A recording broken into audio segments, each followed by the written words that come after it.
The great chamber of the Galactic Council fell silent as the 7 representatives took their seats. Massive crystalline structures hung from the ceiling, casting rainbow lights across the polished stone floor. For over 3,000 years, these 7 species had ruled the known universe together, bringing peace and order to hundreds of worlds. "We will now hear the report from the Defense Division," announced Head Counselor Drez, his blue scales shimmering under the lights. Commander Gray stepped forward, her tall, slender frame moving with the natural grace of the Voss species. Unlike the other military officers who preferred elaborate uniforms, she wore a simple black suit with just a small silver insignia marking her rank. "Thank you, counselors," she said, her voice clear and steady. 3 days ago, our border sensors detected unusual energy signatures near the outer rim. These readings do not match any known species technology in our database. Counselor Mech, a round-bodied creature covered in fine white fur, leaned forward. "Could it be the drift pirates? They sometimes modify their engines in strange ways." "No, Counselor," Gray replied. "The energy pattern is completely new to us. It appears to be a form of propulsion we have never encountered before." A murmur spread through the chamber. In thousands of years of space exploration, it was rare to find truly new technology. The Council had long believed they had mastered most possible forms of space travel. From the back of the room, an old voice called out, "I request permission to speak." All heads turned to see Elder Toll, one of the oldest scholars in the Council archives. His skin was pale gray, and his 4 arms trembled slightly as he made his way to the center of the floor. Although not officially part of the Council, his kind, the archivist species, were respected for their long lives and perfect memories. "Elder Toll, this is a closed security meeting," said Counselor Drez with a frown. "I would not interrupt if it were not important," Toll insisted. "I believe I know what Commander Gray has discovered." The Council members exchanged glances, then nodded for him to continue. Elder Toll pulled a small device from his robe and activated it. A 3-dimensional image appeared in the air, a series of wave patterns that matched the ones Commander Gray had just shown. "These energy signatures," Toll said, his voice quavering with age, "match exactly the descriptions in the ancient warning texts." Counselor Pax, a crystalline being who rarely spoke, emitted a sound like tinkling glass, their version of laughter. "The warning texts. Those are bedtime stories for younglings." "They are historical records," Toll corrected firmly. "Records of the species that almost destroyed the early Council 12 generations ago. The humans." The chamber erupted in laughter. Even Commander Gray couldn't hide a small smile.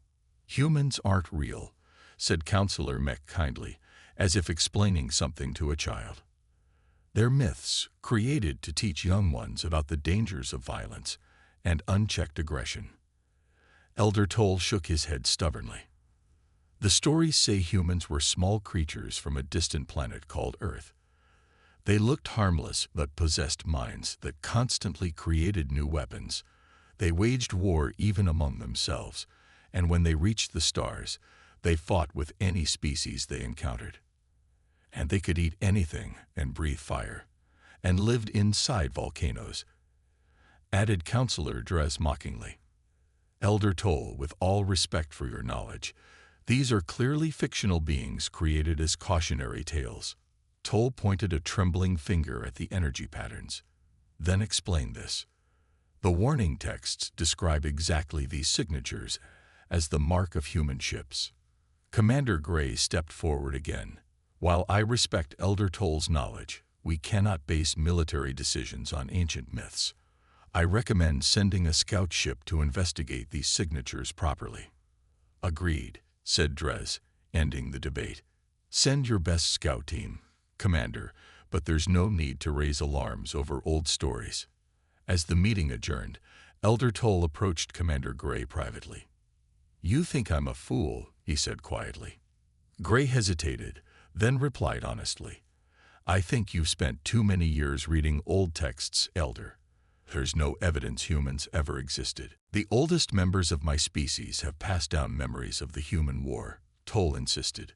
They were real, Commander. And they were dangerous not because they were stronger or smarter than other species, but because they never, ever gave up. Gray patted his shoulder gently. I'll keep an open mind during our investigation. 3 days later, Commander Gray stood in the communications center of Military Base 6, staring at the screen in disbelief. The scout ship she had sent to investigate the energy signatures had gone silent after sending one final message.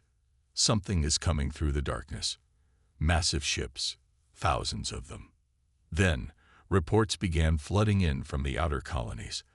The farming world of Juno had gone silent. The mining station at Cygnus was destroyed. The peaceful settlement on Vega had managed to send one final distress call before all communications ceased. "Show me the Vega transmission again," Gray ordered, her hands gripping the edge of the console tightly. The screen flickered, showing a terrified station manager. Behind him, explosions rocked the facility. "They came out of nowhere," he shouted over the alarms. "Weapons like nothing we've ever seen. They're cutting through our shields like they're not even there." "Did you see the attackers?" Gray asked, even though the man in the recording couldn't hear her question. As if in answer, the station manager turned as a massive boom shook the room. His eyes widened in terror. "They're inside. They look almost like..." The transmission cut to static. Commander Gray looked up to find Elder Toll standing in the doorway of the command center. The old archivist's eyes were sad. "It started," he said simply, just as the warning texts said it would. "First the outer colonies, then they'll move inward." "We don't know it's your humans," Gray insisted, but her voice lacked conviction. "Then who?" asked Toll. "What other unknown species would suddenly attack without provocation, with technology we've never seen before?" Before Gray could answer, an officer rushed in. "Commander, we've recovered debris from one of the attacking ships that was damaged near Vega." "Show me," Gray ordered. The officer led them to a sealed laboratory where scientists were examining twisted pieces of metal and strange components. The materials gleamed with an unfamiliar luster, and the technology was unlike anything Gray had ever seen. One scientist approached, holding a small device. "We managed to recover this from the wreckage. It appears to be some kind of recording unit." The scientist activated the device, and a holographic image appeared. It showed the interior of a ship, with control panels and stations. Moving between them were bipedal creatures with 2 arms, 2 legs, and hair on their heads. Elder Toll pointed with a trembling hand. "Humans," he whispered, just as the ancient texts described them. Commander Gray stared at the recording, a chill running through her body. The creatures moved with purpose, operating their ship with practiced efficiency. One turned toward the recording device momentarily, revealing a face with 2 eyes, a nose, and a mouth set in a grim expression. "We need to call the council immediately," Gray said, her voice steady despite her racing heart. The myths were real. Humans aren't stories. They're real, and they've returned. As she turned to leave, the lights in the base flickered, and a distant boom shook the floor beneath their feet. "They're here," whispered Elder Toll. "The human war has begun again." The transmission ended abruptly, leaving the chamber in stunned silence. "We need to understand what he was talking about," Gray said finally. "This claim about us trying to wipe them out. Could there be any truth to it?" All eyes turned to Elder Toll. The old archivist looked troubled. "The warning texts mention a conflict, but not an attempted genocide. I need to dig deeper into records even older than those I've consulted." "Do it," ordered Drez. "Meanwhile, we must prepare our defenses." 3 days later, Gray stood in a laboratory on Military Base 6, watching scientists examine a large piece of recovered human technology.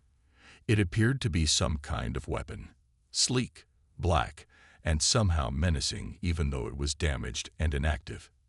"Anything?"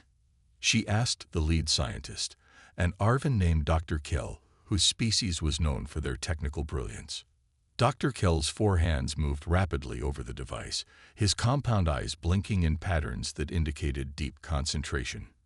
It's Incredible, he admitted. The way they've harnessed quantum fields is unlike anything I've seen. Our best weapons use fifth-generation particle acceleration. This is at least 5 generations beyond that. Can we replicate it?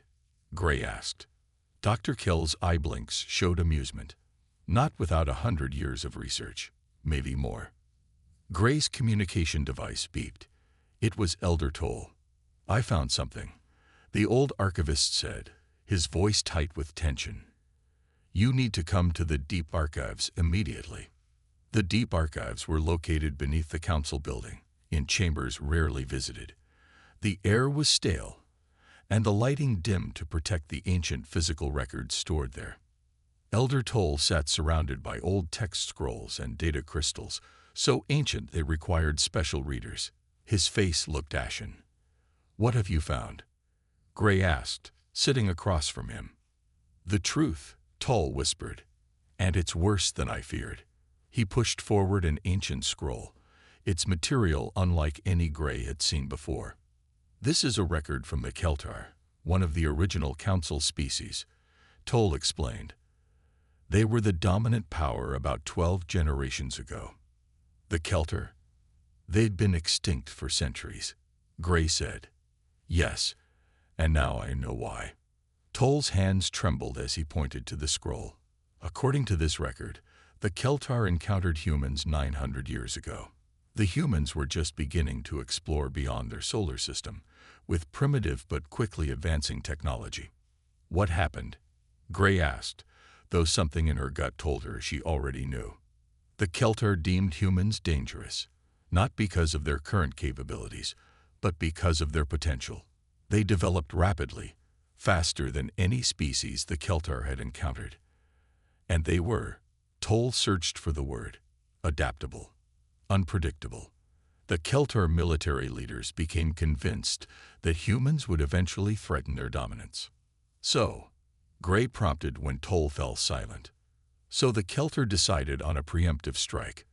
They attacked the human homeworld, Earth, and their colonies. According to this record, they deployed planet-killer weapons. The operation was reported as a complete success.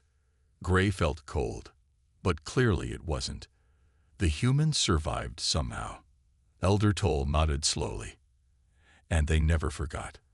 They've spent centuries rebuilding, advancing, and planning their return. A distant alarm began to sound. Gray's communication device lit up with urgent messages.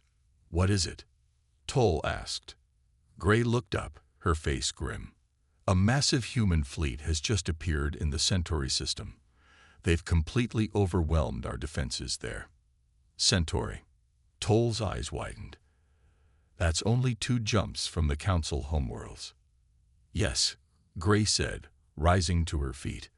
They're no longer targeting just outposts. They're coming for the heart of the Council. She looked down at the ancient scrolls. And based on what you found, I'm not sure I can blame them. The Centauri system had fallen in less than a day. Commander Gray watched the holographic display with a growing sense of despair as the human fleet moved methodically through Council space. Their ships, sleek, dark vessels that seemed to absorb light rather than reflect it, operated with terrifying efficiency. They're not just attacking randomly, she observed, pointing to the pattern of red markers spreading across the map.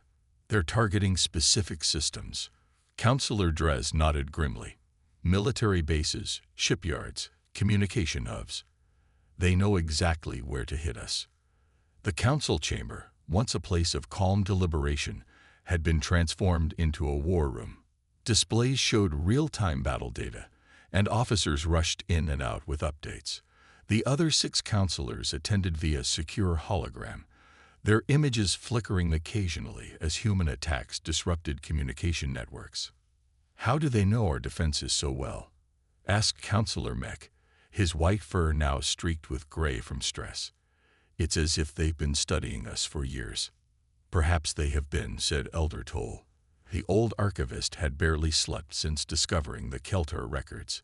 According to what I found, humans are extremely patient and thorough in their planning. Dr. Kell entered the chamber, carrying a small device. The Arvan scientist looked exhausted but excited. "Commander, counselors, I've managed to access more data from the recovered human technology," he announced. "You need to see this immediately." Dr. Kell placed the device on the central table, and a new hologram appeared. It showed a star map, but unlike any the Council had seen before, hundreds of tiny green dots blinked among the stars. "What are we looking at?" Gray asked. "Observation posts," Dr. Kell explained. "Thousands of them, hidden throughout Council space. Some appear to have been in place for centuries.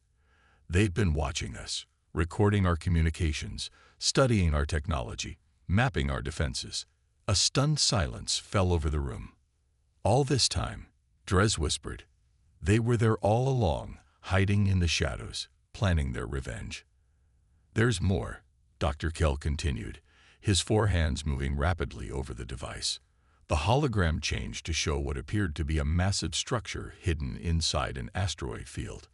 "We believe this is their main base of operations, a space station of enormous size. It's located in the Void region." The Void. Counselor Pax's crystalline form vibrated with surprise. "But nothing can survive there. The radiation levels are lethal to all known species." "Not to humans, apparently," Dr. Kell said. "From what we've learned, they are remarkably resistant to radiation compared to other species. They've been hiding in the one place we never thought to look." Gray studied the image carefully. "Can we strike at this base? Perhaps if we eliminated their command center." "Our weapons would never reach it," Dr. Kell interrupted, shaking his head. "The radiation in the Void would disable our ships long before they got close enough." A young officer rushed into the chamber. "Commander, we've captured a human scout ship near Proxima Station. 3 crew members have been taken alive." The holding cell was specially designed to contain dangerous prisoners, with energy fields that could be adjusted to various atmospheric conditions. Inside, 3 humans sat calmly, watching their captors through the transparent barrier. Gray stood outside with Dr. Kell and a Council security team. She studied the humans with intense curiosity. 2 males and 1 female, all wearing the same dark uniforms with silver insignias. They looked so ordinary, so physically unimpressive compared to many Council species.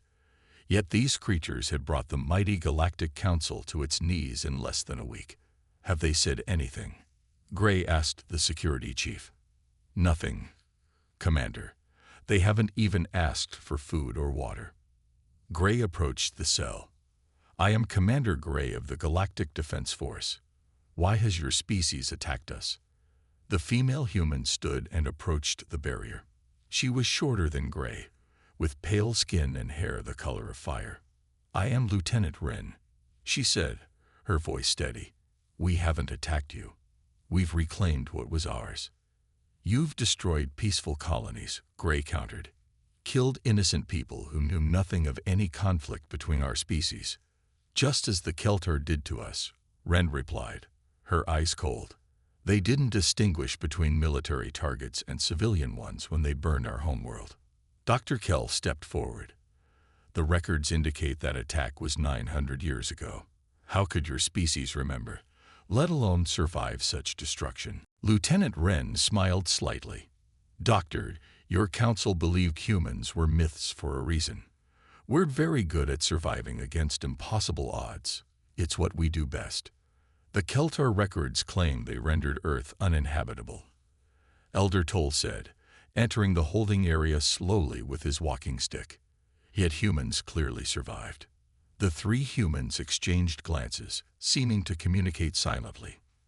"They did destroy Earth," Wren admitted finally. "But by then, not all humans lived on Earth. We had small colonies on Mars, on moons of Jupiter and Saturn, and a few interstellar ships that had just begun exploring nearby stars. When Earth fell, those survivors went into hiding." "For 900 years?" Gray asked skeptically.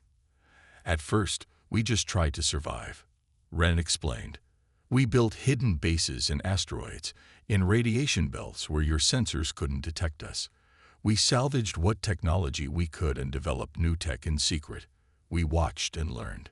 and plotted revenge, Elder Toll added softly. Wouldn't you? One of the male humans spoke up, his voice deep with anger. They tried to wipe us out without provocation, simply because they feared what we might become. And now, Gray asked, what do humans want now? Total destruction of the Council. Genocide in return for genocide. Lieutenant Wren shook her head. Admiral Stone will explain our terms, but we don't operate like the Kelter did. We could have annihilated your homeworlds in a surprise attack, just as they tried to do to us. Instead, we've targeted military installations and given civilian populations time to evacuate. Gray had to admit this was true.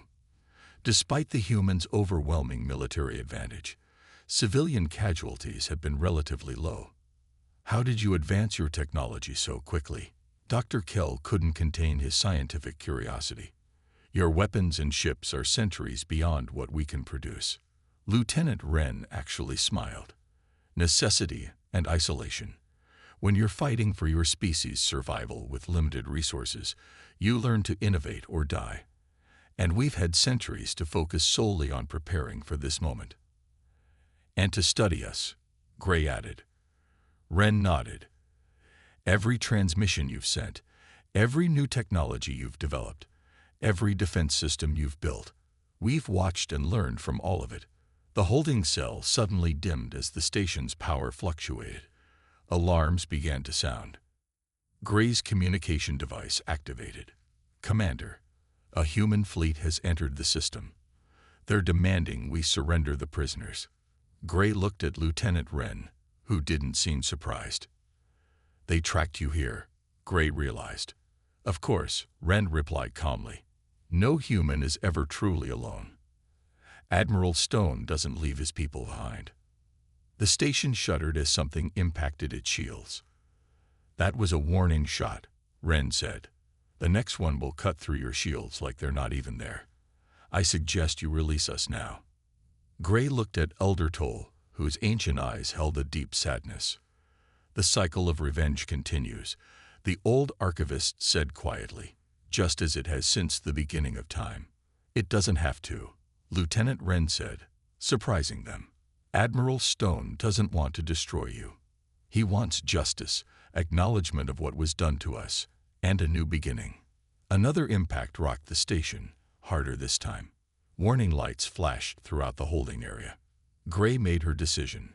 Release them, she ordered the security team, and prepare a communication channel to Admiral Stone's ship. It's time we talk directly. As the energy barrier lowered, Lieutenant Wren stepped forward and looked Gray directly in the eyes. You know, she said quietly, in the old human stories, sometimes enemies became allies when they found a common truth. And what truth is that? Gray asked. That survival is more important than pride, Wren answered. And that the past, no matter how painful, cannot be allowed to destroy the future. Dr. Kell leaned forward, his compound eyes blinking rapidly. Admiral, if I may ask, how did humans survive the Kelter attack? Our recovered records indicate they deployed planet-killer weapons against Earth. A heavy silence fell over the room. Admiral Stone exchanged glances with his officers before answering.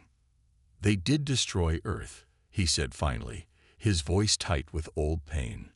80% of humanity died in a single day.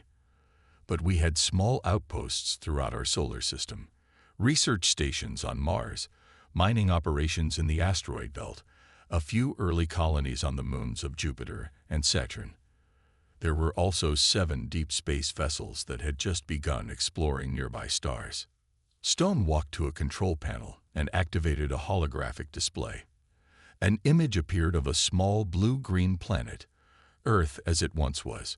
The image shifted to show the same world devastated, its oceans boiled away, its surface blackened. The survivors were scattered, desperate, and few in number. Stone continued. But humans have one trait that has served us well throughout our history. We refuse to die. The remaining colonies went dark, shutting down all transmissions that might reveal their locations. They moved deeper into the shadows of the solar system. And then, Gray prompted when Stone paused. Then we rebuilt, he said simply. Slowly, in secret, we developed technology specifically designed to hide from Council sensors. We learned to live in environments no other species would think to look. Inside radiation belts, in the atmospheres of gas giants, within asteroid fields. That explains how you survived initially, Dres said, but how did you advance so far beyond us technologically? Your weapons and ships are centuries ahead of our best designs. For the first time, Admiral Stone smiled. Necessity, Counselor.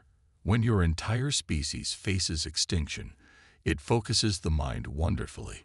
Every human child for generations was raised with one purpose, to help ensure our survival and eventual return. And we had the advantage of being able to observe your technologies while developing our own in completely different directions. Lieutenant Wren added, we also had to solve problems you never faced. How to build habitats in lethal radiation zones. How to travel without leaving energy signatures that could be detected. How to communicate across vast distances without using standard subspace channels. Gray was beginning to understand. So while we grew comfortable and complacent, we evolved. Stone finished for her. Out of necessity. Elder Toll's ancient eyes showed a deep sadness. And now you've returned for revenge. Not revenge, Elder. Justice, Stone corrected. If we wanted revenge, your homeworlds would already be ash. We could have done to you what the Kelter did to Earth, struck without warning, without chance for surrender or evacuation. Instead, Lieutenant Wren added, we've targeted military installations. We've allowed civilian evacuations before attacks. We've taken prisoners rather than killing them. What do you want from us? Dres asked directly. Admiral Stone retook his seat. 3 things. First, acknowledgement, a formal recognition by the Council of what was done to humanity and an apology for attempting to erase us from history. Second, reparations, several key star systems to be ceded to the Human Federation, including our original home system, Sol. Third, a place for humanity at the Council table, equal membership and rights. The Council members exchanged glances. The terms were surprisingly reasonable, given the humans' overwhelming military advantage.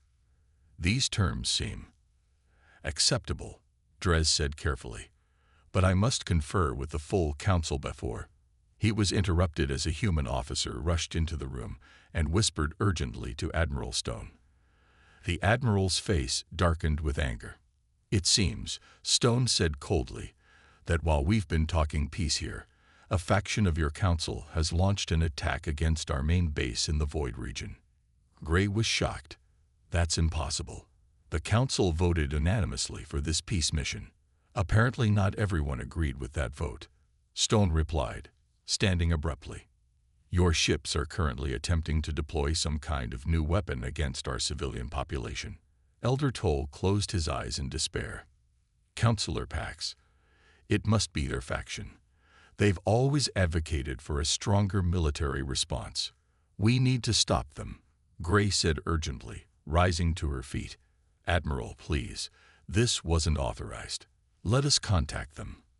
Admiral Stone studied her face carefully, then nodded. Lieutenant Wren will show you to a communication station. But be quick, Commander. My fleet is already moving to intercept. The main command center of Admiral Stone's flagship hummed with activity. Screens showed the unfolding battle near the Void region, where Councilor Pax's fleet had deployed against the human base.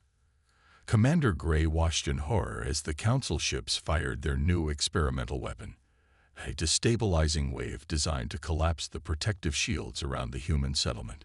If successful, it would expose thousands of civilians to the lethal radiation of the Void.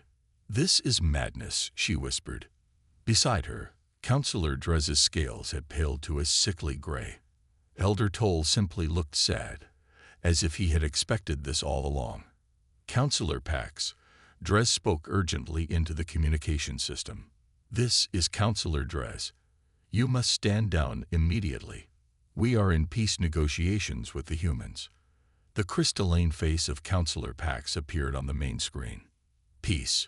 While we still have a chance to strike, the humans have revealed the location of their main base. This is our only opportunity to eliminate the threat once and for all. The threat? Gray stepped forward. These are civilians, families, children. They are humans, Pax replied coldly. The ancient texts were right. They are too dangerous to be allowed to exist.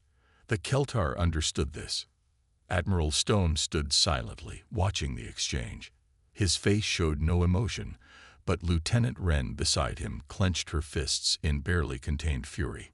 The destabilizer is at full power, one of Pax's officers reported. Firing in 3, 2. The screen suddenly flashed white, then returned to normal. The Council ships remained where they were, but the weapon had disappeared completely. What happened? Pax demanded. Where is the destabilizer? A human officer turned to Admiral Stone. Target neutralized, sir.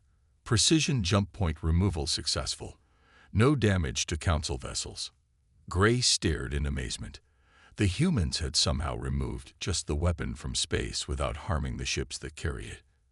Admiral Stone finally spoke, his voice perfectly calm. Counselor Pax, that was your only warning. Your ships have exactly 60 seconds to retreat from the void region before we respond. You're bluffing, Pax sneered. If you could destroy us, you would have done so already. Stone sighed. I had hoped to avoid further bloodshed. Lieutenant Wren, initiate Defense Protocol 6.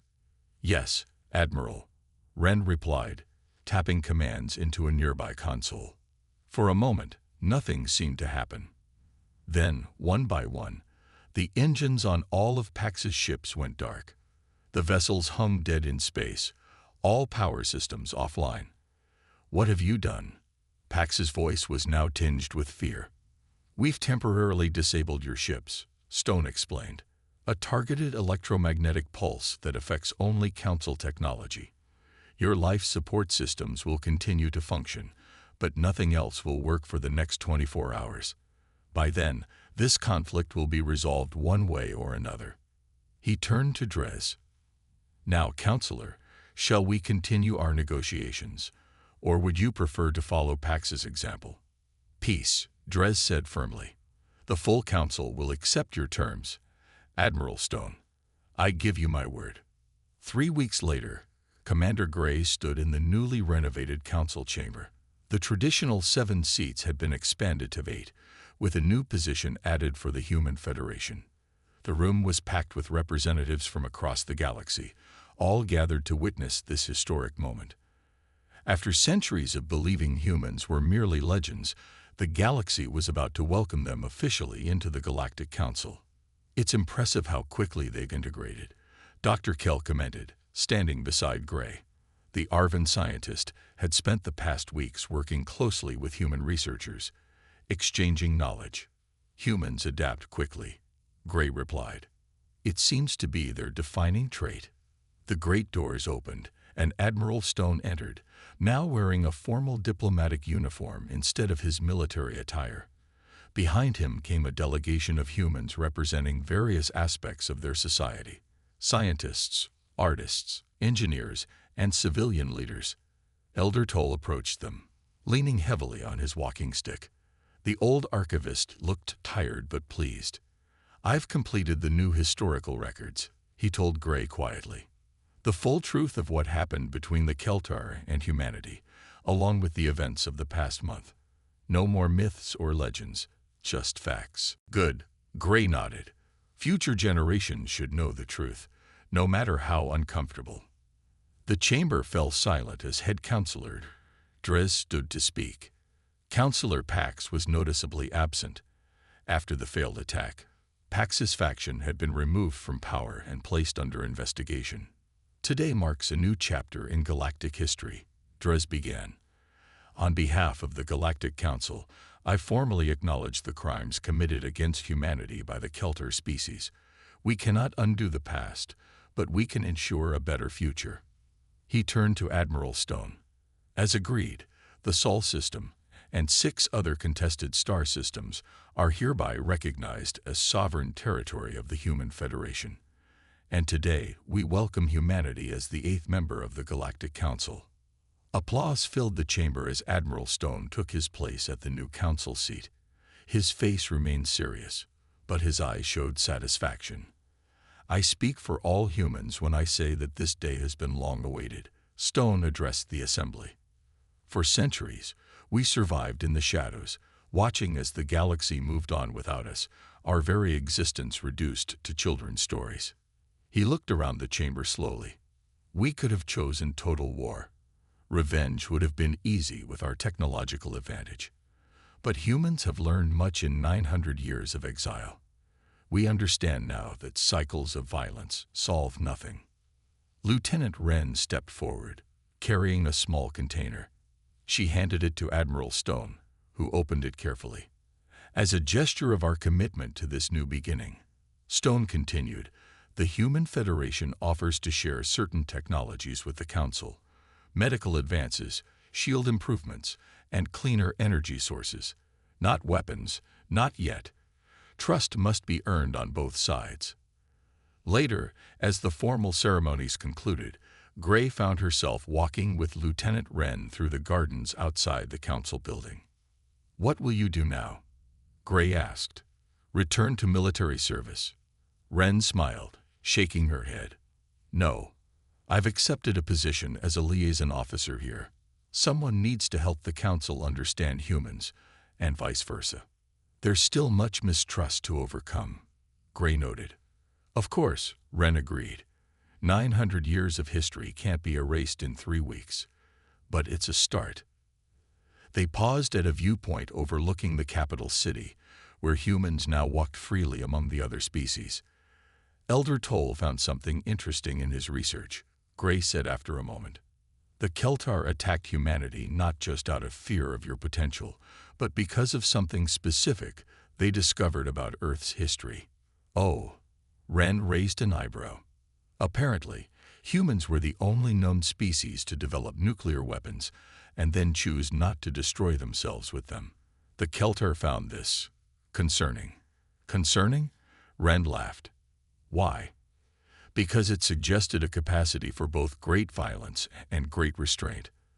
The Keltar couldn't understand a species that could walk right to the edge of self-destruction and then step back. It seemed unpredictable to them." "And now?" Wren asked. Gray looked out at the city, where the future of the galaxy was taking shape. "Now we understand that's precisely what makes humans valuable to the Council. You see possibilities that we don't, both good and bad.